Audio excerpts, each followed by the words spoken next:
ఉపాధి హామీ నిధులపై ఉప ముఖ్యమంత్రి పవన్ కళ్యాణ్ కీలక ఆదేశాలు జారీ చేశారు. క్షేత్రస్థాయిలో ఉపాధి మేట్ల పరిధిలో జరిగిన పనులు, వాటి వివరాలు, ఉపాధి హామీ పనుల పురోగతిపై చర్చించారు.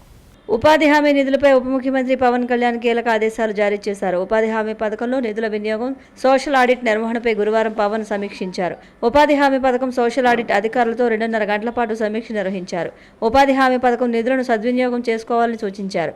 ఈ పథకంపై సోషల్ ఆడిట్ జరిగే తీరు, నిధుల దుర్వినియోగంపై వివరాలు అడిగి తెలుసుకున్నారు. క్షేత్రస్థాయిలో ఉపాధి మేట్ల పరిధిలో జరిగిన పనులు, వాటి వివరాలు, ఉపాధి హామీ పనుల పురోగతిపై చర్చించారు. నిధులు ఏ మేరకు సద్వినియోగం అయ్యాయి, ఏమైనా దుర్వినియోగం అయ్యాయా అని ప్రశ్నించారు. అధికారులు బాధ్యతాయుతంగా ఉండాలని సూచించారు. గ్రామీణ అభివృద్ధి మరింత విస్తృతంగా చేపట్టాలంటే ఏం చేయాలో ఆలోచించాలని అన్నారు. ఉపాధి హామీ నిధులు ఏమాత్రం దుర్వినియోగం కాకుండా ఎప్పటికప్పుడు పర్యవేక్షించాలని పవన్ కళ్యాణ్ పేర్కొన్నారు.